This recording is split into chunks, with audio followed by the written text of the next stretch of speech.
Le lion, c'est le roi des animaux. On me dit, il rugite. Mais s'il rugit dans le ciel, est-ce qu'il fait peur aux nuages? C'est un terrorisme météo! On me dit, il a une crinière, mais c'est pour cacher qu'il n'a pas d'idée. C'est une coiffure de pouvoir. Le lion dans le ciel, il trône. On me dit, il est majestueux. Mais s'il est majestueux tout seul dans le noir, est-ce que sa majesté compte pour du beurre stellaire? C'est une royauté sans sujet. Il a une queue. Mais s'il la remue, est-ce qu'il déclenche des ouragans de gaz? C'est une ventilation souveraine.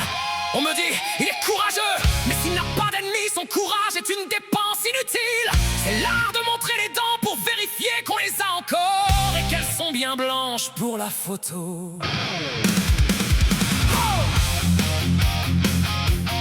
C'est le petit chef de bureau qui se prend pour un prédateur. Le lion, celui qui rugit à la machine à café parce qu'il y a plus de sucre et qui te jure que sans lui la boîte elle coule direct dans le trou noir de la faillite. C'est étudié pour qu'ils disent au conseil d'administration quand il te présente le lion de l'année qui a réussi à virer la moitié de son équipe pour se payer une nouvelle crinière en stock option. Le lion, c'est le symbole de l'ego pour souffler. On veut être admiré, on veut être craint, on veut être le premier de la savane financière.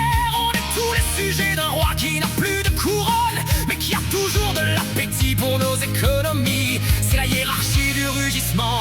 Plus tu gueules fort, moins on s'aperçoit que t'es juste un chaton terrorisé par sa propre ombre. Roi lion, trouve ta direction, sors de la cage de tes ambitions.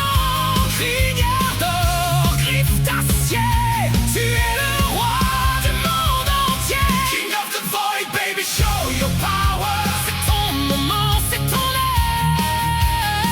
King of the void, baby, sois l'éclat, le soleil ne te lâchera pas.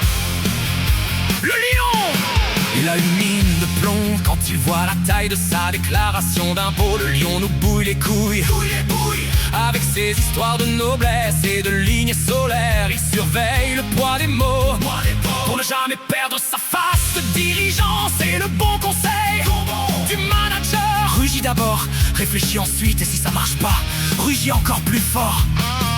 On nous vend des modèles de leadership, des charismes de pacotille et des séminaires de motivation pour qu'on ne voit pas qu'on est tous en train de se faire bouffer par un système qui n'a pas de cœur mais qui a de très grandes canines. C'est la vaisseau de lit de l'autorité. On se croit maître de la jungle et on s'aperçoit qu'on est juste le décor du prochain safari touristique. L'éveil, c'est comprendre que la vraie souveraineté n'a pas besoin de trône.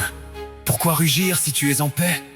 L'éveil, c'est voir que la noblesse n'est pas un titre, mais une qualité de présence. Le lion nous enseigne la force, mais la vraie force est silencieuse. L'éveil, c'est protéger les faibles au lieu de les dominer. Ne sois plus l'esclave de ton image de puissant. Laisse tomber ta crinière de vanité.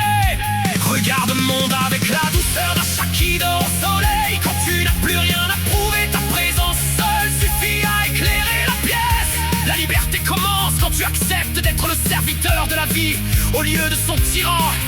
Sois le lion tranquille qui sait que son rugissement est un chant d'amour, pas une menace de mort. Rugissement de joie.